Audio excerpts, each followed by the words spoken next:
Welcome back to the channel and welcome back to another edition of Before I Go Wrong. In this edition of Before I Go Wrong, I'll be doing Before I Go Wrong, UFC Fight Night, Vera versus Sandhagen. So let's get into it. Vera versus Sandhagen, how I see it. Well, the card, yeah. Before I go wrong, let's just run through these picks. And again, let me just give a disclaimer. These are not my final picks. They can be my final picks, but this is not the point of this video. The point of this video is not to be my final picks. This is supposed to be the rough draft. So, like, these picks are subject to change. These are not the final picks. These are not the set in stone. So I'll drop my picks is where my head is right now with the picks, and they are likely to change. I feel like a lot of them will stay the same, and also this is not a video of me saying, oh, this fighter winning. This is my locked in pick, and I'm gonna say they're gonna win second round submission, first round knockout, second round knockout, third round knockout, or decision, split decision. It's just me saying I think this fighter right now. I'm feeling this fighter right now to win, and maybe this is why I'm leaning that way and quickly. But this is not my final picks. That's the most important thing. These are not my final picks. Or this is not me locking them in. This is not me locking them. They might be my final picks, but this is not me locking them in until I make my quick picks and my full fight card predictions. So this is just the rough draft, is all I'm saying. So yeah, let's run through it. First fight we have in the women's bantamweight division, Tamires Vidal versus Haley Cowan in the women's bantamweight division, if I didn't say that already. I'm going with Vidal here. I just feel like she is the more well-rounded fighter. But am I going with great confidence? I'm not. Low confidence, and that's probably going to stick. Is low confidence, ain't going to change. Like Vidal, I feel like I was unimpressed with her tape I saw before the UFC. She had a good performance, and I think it was her debut, I believe, in the UFC. Got a dominant, quick finish, but still got a lot of concerns with her. But I feel like she has a higher ceiling, and I feel like Cowan does got, maybe a little bit of a deficiency in the BJJ, and Vidal has a strengthened BJJ to some extent. And I feel like she could use that against Cowan, maybe get a submission over her. But again, I still need to see more from Tamires Vidal before I could really truly get behind her. So at best, it's going to be low confidence. And also, it's not like Haley Cowan just some can. She's seemingly a solid fighter. But it's like two fighters I can't really judge their ceiling right now or their floors just yet. So that one's up in the air. But I'm going to go low confidence right now. Tamires Vidal to beat Haley Cowan, possibly by submission. Given the fact that I've seen know that Cowan got submitted by some fighter that's like 500 or below 500 or some mediocre record. And it's not like she has had 10 fights since then. So definitely on the table for a finish. Definitely on the table for a submission. But as far as overall picking Vidal, that's going to be a low confident pick. Ain't going to be no high confident pick at all. Or average. Ain't going to be no lock. It's low confidence. Next one we got in the flyweight division. Vinicius Salvador versus Vitor Altamirano. I'm just going to say Altamirano. We got Salvador versus Altamirano.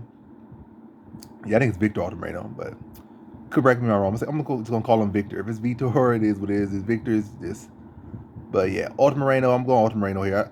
I feel like Salvador really, truly impressed me. He did not impress me in his Contender Series fight. Just showed that he could swing with reckless abandonment. That's about it. One-dimensional and swings with reckless abandonment. I just feel like Altamirano is probably just going to outwork him, take him out that first round, drown him, probably TKO or sub him. That's all I'll see in that one. I'm not going to ramble on about that. Altamirano, like, maybe a rough first round, maybe first rough round and a half, but ultimately Altamirano being able to outlast him, outwork him, and outgrind him, and tap him out or TKO him. Like, he gets him out there in the distance. So up in the air as far as the method, but I feel like Altamirano can't get him out the distance. But I think the theme of this fight, regardless whether it be decision, submission, or knockout, is going to be Altamirano probably having a little bit of a rough first round, but getting stronger as the fight goes on, and Salvador probably completely blowing his wad in the first round and swinging, looking for big shots. And yeah, that's the theme. I'm going with that in that one. So Altamirano probably going to be like average confidence in that one. So yeah, next one, we have Manuel Torres versus Trey Ogden. So I think it's Ogden. What's his name? Let me look at that right. Yeah, Trey Ogden, lightweight division. I'm going to go Ogden as right now. Like, Manuel Torres looked good against a fighter that's faded and, never was the greatest fighter or none of the best fighters. But, just a scrappy fighter. And, yeah, Manuel Torres came with better technique. He won. He finished him, destroyed him. But Torres' grappling seems to be pretty questionable. Or at least some of his history in grappling are getting submitted some fights seem to be pretty questionable. Ogden does, is a grappling coach for some gym, a pretty decent gym, reputable gym. And I feel Ogden did come off a pretty good win over Daniel Zellhuber in his last fight. In his other fight, he lost a very close fight to I'm forgetting dude's name right now, but light skinned dude twerking. Oh, what's his name? It's stuck in my head for a second and it left. But I ain't gonna look it up, but I know exactly what I'm talking about. Anyway, lost a close fight to him, himself isn't the worst fighter, pretty solid fighter. And man, Torres, I just think it's too early to gauge where his skill set is. Now how good he is. He definitely will have a striking advantage. But I think Trey Ogden has a better experience advantage. I think he has a grappling advantage. But yeah, I'm about to go Trey Ogden right now. Low confidence, but I think he can pull it out over Manuel Torres, maybe submit him. I think maybe a submission prop might be just a general submission prop might be good in this one because I feel Torres might be to hurt Ogden and get him to go in and for a guillotine. Get him going for a takedown and snap on a guillotine, potentially get him out of there. Maybe not. But I feel Torres could potentially submit Ogden, potentially, if he hurts him. And I feel like Ogden, if he comes in game and mixes up well, uses his full skill set and shows improvement, he could definitely get a sub in here as well. So a sub on both sides is definitely available. It's not like I think most of Ogden's losses have come by submission. 2 or 3 of those submissions were to the same guy though. So take that for what you will. But I'm just gonna just get over this fight right here and get to the next one. So this one I got Trey Ogden right now about average confidence. That's where I'm gonna say low confidence. Trey Ogden about low confidence where I'm sitting right now on this pick. Now to the next one we got in the flyweight division, CJ Vergara versus Daniel Da Silva. And go on CJ Vergara. Vergara gets strong as the fight goes on. Daniel Da Silva turns into complete mush beyond a round or beyond 3-4 minutes. And Vergara is definitely tough and skilled enough to get beyond those minutes. I'm definitely saying like a CJ Vergara second round TKO. So probably Daniel Silva looking okay enough, maybe through a little bit of time. But then CJ Vergara just see him fading, seeing blood, turning up on him and getting him out of there second round. So that's probably I'm gonna go high confidence with that one. That's probably gonna stick. High confidence CJ Vergara to get Daniel Da Silva out of there. Yeah, so that's the one. And next one we have in the welterweight division, Trevin Giles versus Preston Parsons. And I don't know why Trevin Giles is a favorite, or at least he was a favorite last time I checked. But he got so inconsistent. Could look good for a little bit of time, but then eventually started to drop those hands,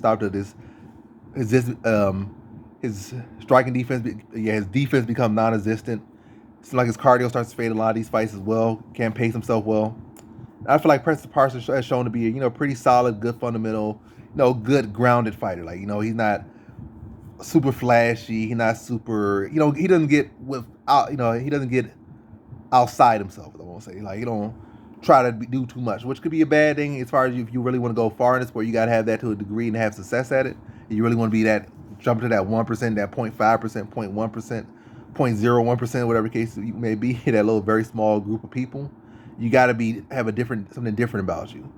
And I feel like that's what Preston Parsons lacked, but I don't feel like against Trevin Giles actually doing well because I feel like Giles tries to kind of come out, tries to come outside himself a little bit, and he's just not that guy he thinks he is, or has not shown to be that guy. Maybe one performance, he did look real good one performance. But yeah, let me not ramble too much about this. I just feel like Giles' pacing is the issue, his chin is the issue, his striking defense is the issue. And like I say, first round maybe he looks okay, but every single time against a decent opponent he loses for the most part. And I feel like Preston Parsons is balanced enough, and I feel like he has solid grappling, solid wrestling. I feel like he can mix up on Giles. I feel like he could get a submission, maybe like a second, third round submission over Giles. Once Giles is tired or get hurt, I feel like. By the way, I don't know if it's going to be exactly a submission. Again, it's not set in stone. But I'm pretty confident Parsons. I'm going to give him like an average. I'm going to give him average confidence to beat Trevin Giles.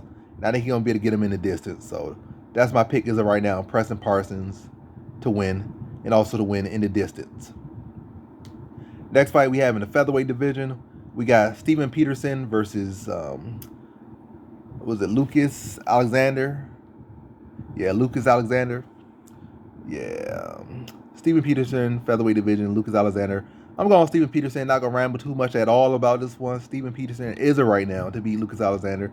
I feel like Steven Peterson Has underrated BJJ. I think his grab. I mean, I think most of his wins have actually come by submission. I think he could get a submission over Lucas Alexander here, and I feel like he's gonna have experience in this one. I feel like he has more experience. I don't feel like either guy's super phenomenal. In fact, I'm gonna go low confidence here, Steven Peterson. I can't go like high or average or nothing with Steven Peterson. Steven Peterson, like he himself is a very inconsistent fighter. Has shown extremely low fight IQ at times, and shown, like I said, immense untrustability a lot of times he's fighting, inconsistency in a lot of these fights. So even though Lucas Alexander isn't the most UFC caliber fighter, I feel like a guy like Steven Peterson could allow him to get a win. And Steven Peterson himself probably was been on that chopping block. So like it's not like, oh, this guy is not UFC caliber. Well, you're not really UFC caliber either. Like you can't really no assault, but it's just the truth. He's not really UFC caliber himself. But I think Steve Peterson will be the more well-rounded, more experienced fighter, more developed fighter, and the guy that's more ready to be in the UFC right now. And I think he should be able to get Alexander out in distance. I feel like Peterson's a scrapper. He looks for the finish. I think he'll get the finish. And a lot of people probably might sleep on the fact that most of his wins have actually come from submissions. So they're probably like, oh, it's probably going to be a TKO or probably be a sloppy, wild decision. Maybe with Peterson mixing some takedowns or something. But I think Peterson's going to fight a little bit cleaner than people expect. I think he gets a sub in there. I think he gets his hand raised. I'm going low confidence right now because, again, Steven Peterson himself is not very much UFC caliber. And he's a very much inconsistent fighter. So, Steven Peterson, low confidence is it right now. Next fight we have in the featherweight division, Daniel Pineda versus Tucker Lutz. And I'm going Tucker Lutz, and I'm going to go average confidence. Daniel Pineda, I feel like he's a very dangerous fighter. And we don't know if he's going to come in on drugs or not come in on drugs, or he'll come in motivated, or he'll come in for a check, or whatever his mindset, or maybe he'll come in demoralized. But, yeah, I don't know what to expect from him. But I go Tucker Lutz, younger fighter, more motivated fighter, I guess. Fighter that still probably could believe he can be a champion or be this, be that. Whereas I feel like Daniel Pineda, like he's been in the game a long time, and I highly doubt, especially without drugs, that he thinks he can be any, really climbing that rank. I feel like Tucker Lutz still got that mindset that you need to be in this game. It's that simple little thing that can make a whole big difference. And also, he's a younger fighter. I feel like he's going to fight a smart enough fight, try to blanket him, try to take away Pineda's power, try to make the cage small, and just put a pace on that might take some steam off Pineda and beat him to a decision. So, that kind of sounds like a final prediction, but it's not. I'm going to go with Tucker Lutz. That's all it's going to be. Probably average confidence Tucker Lutz here. Average confidence Tucker Lutz is where I'm at right now. So, yeah. On to the next one. We have Chidi Njokuani versus Albert Duraev. In the middleweight division, or Duriev, I'm going to say Duriev. In the middleweight division, I'm going to go Albert Duriev right now. I'm going to go about average confidence Duriev to beat Chidi Njokuani. I watched Chidi Njokuani enough, and I watched his older brother enough. And I feel like wrestling and grappling has been a big issue for both brothers and for the whole family in general. And I feel like, Njokuani could have kind of confused a couple people, even me a little bit. Like, oh, he defended that guy's takedowns. Who, his grappling, all that bad guy is pretty decent in the grappling department. And Kwani stuffed his takedowns and knocked him out. He stuffed his takedowns and several times, and he has got takedowns on him. But those guys, statistically, their takedown accuracy has been pretty terrible. Like what Todorovic, I think his takedown accuracy like 10%, 9%, something pretty terrible. And the other guy, I thought the Souza guy, I knew his offensive takedowns were pretty terrible. I saw in his fight that most of his grappling success came from people trying to take him down, and then he reversed the position. But as far as him initiating takedowns, is pretty mediocre. So he still very much has not gotten over that stigma or that accusation that upon his family that your takedown defense and your grappling defense is not among the best. I mean, he's right now Njokuani, Chidi Njokuani's submission defense is like solid enough. But as far as getting held down and controlled, still an issue. And I feel like Duriev could do that. Maybe get him out in distance. But I felt like it's probably going to be like a, decision type thing for Duriev. Is it right now? Maybe I'm leaning to finish, maybe. But I'm going with this Albert Duriev to probably just blanket him for like 2 rounds.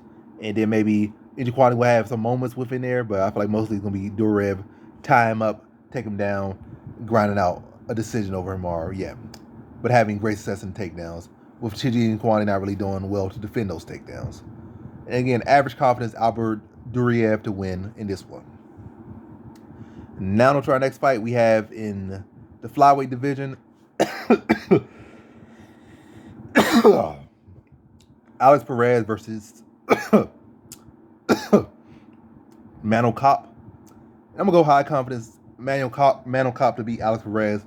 Should be lock, but it's not like Mano Cop is just the perfect stylistic matchup to beat Alex Perez. He's not. He's really not. So that's why it's not locked. But high confidence. Everything say he should beat him. He's the better striker. I feel like he's the better grappler. Like he's the better overall fighter. And I don't feel like he was fighting that Perez could bully. I feel like when Perez was at his best was when he was able to bully these fighters, maybe smaller than him, maybe less strong than him, maybe less technical than him. But I feel like he can't do that against Mano Cop. I feel like Mano Cop probably gonna put him away in the distance, maybe knockout, maybe submission. I think submission is definitely on the table as well. Mano Cop's sub game is underrated, grappling underrated, so he definitely could pull off a sub against Perez. And also look at the pattern he has been getting subbed in like his last 2 or 3 fights. So I feel like that's definitely on the table, especially if he get hurt first and then it turns to a grappling exchange, or he panic wrestles and ends up in a submission. But high confidence Mano Cop here. Perez is definitely a very solid fighter, but it's direct, like the momentum not on his side, and overall I just feel like Mano Cop is a better fighter in every area. But we shall see. Maybe Perez can put on some pace and do something, but again, it's not no lock because Mano Cop is not, exactly the worst stylistic matchup for him. But I feel he is better overall. That's where it kind of goes, and he is riding the better momentum. So yeah, Mano Cop, high confidence is it right now. Next fight we have in the women's flyweight division, we got Andrea Lee versus Macy Barber. And let's be honest. Well, let me be honest. Stylistically, I feel like Andrea Lee has a very good shot to win, but I'm gonna lean to Macy Barber just because I'm gonna lean to Macy Barber. And again, is a right now. Just pick a change. But I feel like Macy Barber is the kind of fighter where she's one of those fighters where she's not the best striker herself, but she can stuff the takedowns maybe of a decent or okay wrestler, and she can mix her up. And maybe the more phenomenal wrestlers probably take her down and pound her out, tap her out. But like the okay middle of the pack, lower pack wrestlers, she can stuff the takedowns and she can mix them up. Andrea Lee is kind of like a Swiss Army knife. She's like almost like a female Cerrone at times. I compare her to. So she's pretty solid everywhere. Her takedown offense isn't the best, which isn't akin to Cerrone. Cerrone has at his points in his career. As a matter of fact, most of his career has solid takedown offense. But again, just making comparisons, not direct, complete, perfect comparisons. But I feel like her takedown offense should be good enough to stuff Macy Barber's takedowns, who have not shown the best takedown offense. She had decent success against Grasso late in that fight with takedowns, but no real control established. But nonetheless, Grasso has got a lot better since that fight. Probably would finish Barber now, but again, just throwing out names here, throwing out stuff here, trying to make a point. But what I feel like Andrea Lee could potentially stuff the takedowns of Macy Barber, have good success doing that. I feel like she's better in the clinch. I feel like she's better for range. And better overall as a striker. Maybe except defense. That's about it. Endurability, maybe that's about it. But definitely a fight Andrea Lee could win. But I'm gonna lean to the momentum of Macy Barber a bit here.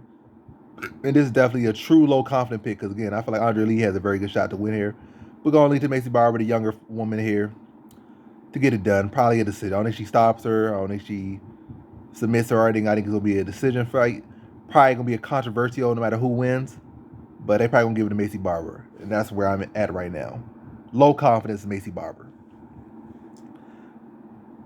Now to our next fight we have in the featherweight division, we have Nate Landwehr versus Austin Lingo. I'm gonna run through this real quick. Really Austin Lingo's best shot is a puncher's chance, but I feel everywhere else Nate Landwehr is better. But Nate Landwehr does come there with his chin up. He does like the swing and bang. He is a bit of a barroom brawler at times. But Nate Landwehr comes here, focused and tuned in. Even if he does come here in barroom brawler mode, he should win this fight. But that just opens up the opportunity to get caught with a big shot. And that's what Austin Lingo's kind of banking on, or what he needs. Even one fight he did win the UFC. It was over Luis Saldana after Saldana started to fade after doing his flashy striking and he started fading the fight. But one thing about Nate Landwehr, that dude not gonna fade. He gonna stay in your face. He gonna stay pushing the pace. And I feel like Landwehr could potentially get a finish here. So in the distance is definitely a live bet here. But yeah, I'm going Nate Landwehr. I'm gonna go high confidence Nate Landwehr to win. I don't like the fact that he'll open up himself up. I don't like the fact that he'll open himself up to danger, and the fact that Lingo does have notable power. But outside of that, I love everything about Nate Landwehr here in this matchup against Austin Lingo. I just feel like he fought the better competition, feared better against better competition, has beaten better competition, lost to better competition as well, and I feel like better wrestler. Um, More active striker. I wouldn't say more the most technical striker. He's not really all that technical, but the more active striker. And overall, you put the stats in technique versus technique and work rate all together. You put in the quarter machine, comes out Nate Landwehr overall the better striker or better fighter when you put all things together, and better overall fighter. I feel like he'll just put a pace on Oslingo. And as far as finish or a decision or a knockout, I'm not sure yet. I feel like everything's on the table. I feel like he can win this in the distance, and I can win it. I feel like he can win this if it does go the distance, within the distance, and if it does go the distance. So either way, going Nate Landwehr, high confidence to win in this one. Yeah. So next one we have in the women's bantamweight division, Holly Holm versus Yana Santos, and I just feel like Holly Holm is better every area than Santos, but we don't know with age. Well, Holly Holm like 41, 42, 43. She's in her 40s. Santos ain't that much. I think she is a lot younger, but all I'm saying, she's not like 25, 26, 27. She's not this, oh, who's this new young chick? Like, she's hot. She's this, she's that. She's the next great thing. She's the best thing since sliced bread. She's not that. We have seen her. She has been around. We know roughly where her ceiling is. She ain't not going to be no future champion or nothing. She'll hang around. She'll do her job of being like maybe a mid-tier, all in all, no matter what position you put her in, she's a gatekeeper. Studying, basically put in there just like, if you can't get past this wall hugger, you're not championship material. Well, at least not yet. Take 2 more years to get better. Learn how to be the wall hugger. And Holly Holm has become a wall hugger, but I feel like Holly Holm will let her hands go more here. Obviously she fought like, Vera and some other fighters who have actually at least some steam on their punches. Santos really, for the most part, or at least Yana Kuniskaya, her real name, but her marriage name, Yana Santos. She married Thiago Santos. She don't got no hammer on her chest. She don't got no power like him. But she's not much of a power. She's more of a blanket. I feel like Holm has evolved her wrestling a lot. I feel like Holm should be the better wrestler. I feel like she should be the more physically stronger woman in there. And I feel like she should be the better overall fighter. I feel like she'll strike more in this one. And maybe Santos be the one trying to, that's fully her style. We have seen Holm mix it up to the ground, take down, spinning back kicks, this and that. Where Yana Santos, her whole style is slappy punches and hug you against the fence and maybe kind of trying to lay on you on the ground. That's been like literally her whole style. So Holm can mix it up. She can do that, and she can strike. So if you don't really got no threat on the feet or no threat of power, I feel like Holm will let it go on the feet more. Probably let her shots go, but still also try to just take some time on the clock, that double underhook or that body lock and hold her against the cage. Wind time off the clock. I think this fight probably gonna be a decision. 40-year-old fighter. Those fighters typically are decisionators because they want to. They fighting this smart, fighting safe. They ain't really going for a whole lot of taking a whole lot of risks. They're fighting very safe for the most part, as we have seen with Holly Holm style. In these recent years, Yana Santos style has always been typically safe, and she's tough enough that I feel like she can go the distance with Holly Holm. So it's probably a fight that's definitely gonna go decision. And I think average confidence Holly Holm will get her hand raised because the biggest concern with me is age. And also, she clearly won her last fight. They gave it to Caitlin Vieira, but yeah, it is what it is. Going home here, and I'm going average confidence for her to beat Yana Santos. Now to our main event, we got Marlon Vera versus Corey Sandhagen in the bantamweight division. And I'm going to go Corey Sandhagen here. I just feel like Vera takes too long to get going. He could definitely land some damage, but that could shift the fight. But Corey Sandhagen, one thing he has shown is that he is very tough. He's hard to finish. Even with one of his first fights in the UFC, he got hurt, got put in like a mounted armbar, mounted triangle armbar or something like that, and had his arm literally jolted. The man did not quit, was getting busted up, hammer fist, his face was bleeding. The man don't quit. He don't quit. He might fade a little bit at times, but the man don't quit. He can push the pace. It's also like Vera is this high-paced fighter. Vera like almost like a sniper or almost like very patient. He's a stalker. That's what he is. He's a stalker. He's not a sniper. He's a stalker. Like he'll kind of stay in front of you a little bit, get some good time when he lands some shots, and he'll really wait for the moment. the moment don't come, that could be an issue. Like somebody keep putting the clinic on you for as long as they want to put on you for the long as the fight lasts, or till the bell rings, and you kind of always waiting on that moment. And even against the older crews, like it took him the 4th round to finish him. I think he was down like 3 rounds or 2 rounds against the older crews. If you had like such a good read on what he does and his dippings and etc., you should have got him out in the 2nd round, 3rd round. But again, regardless, he had to be a guy that had to take 4 rounds to find that right moment. Well, he found it, I think, like 3rd or 2nd round, maybe like twice. But to actually fully get the finish and put the stamp on it, it was the 4th round. So I feel like Sandhagen mirrors Cruz in a way. Obviously, overall, he's not as good as Cruz in his prime, but as far as old Cruz, he's better than that old Cruz. He can mix up better boxing, better hands, bigger. Can mix some transitional wrestling, but obviously not to the level of Cruz, even the old Cruz, but younger, durable, can push your pace and got better boxing. So, and I feel like even if he does get hurt, he'll still be there and still be Sean Hart in adversity and stuff. He's not like older fighter that's going. We start landing clean on them at this age, they just start to crumble and fall apart. They start that durability not there as much, that chin not there as much. Sandhagen's very much in his prime. Vera's very much in his prime. And I think Sandhagen could push a pace, and I think he'll stick in the fight. I don't think he'll dip off notably. And I think Vera has a tendency to allow his opponents to get ahead of him. Even an older Frank Yeager was just minutes away from getting a decision, or maybe losing a very close split decision, or maybe a draw. So Vera does have, like I said, a bad tendency of letting these fighters put work on them and just relying on maybe landing that big damaging shot or getting the fight. Maybe a big damaging shot or them dipping off, or maybe his damage to the body or something, or to the legs paying dividends. But it hasn't really ever truly been a consistent thing from him to be that guy that is, I see blood, I get it out of there. In no case of me dragging his 3 rounds or me dragging his 4th rounds, 5th rounds. Like, nah, but his tendency, he has been more so stalker. And I feel like Corey Sandhagen would benefit from that. I feel, is it right now, he'll be able to outwork Vera. I don't think he stops Vera, but he'll be able to outwork Vera for the course of rounds. I feel like Vera will typically come on late, but Sandhagen will be game. He'll be tough, and he won't wilt, or he won't fall to the adversity. He won't fall to that stalker mode. Vera in that 4th and 5th round, I think he'll still stay on. Vera might win those rounds, might win a round of that. He might have his better rounds in the later half of that fight. But I feel like Sandhagen will have a strong 1st, 2nd, and 3rd, or first half, or first majority, and still be game enough to, still be in the fight in those 2nd and 3rd round. Well, I say 2nd, 3rd round, 4th and 5th round.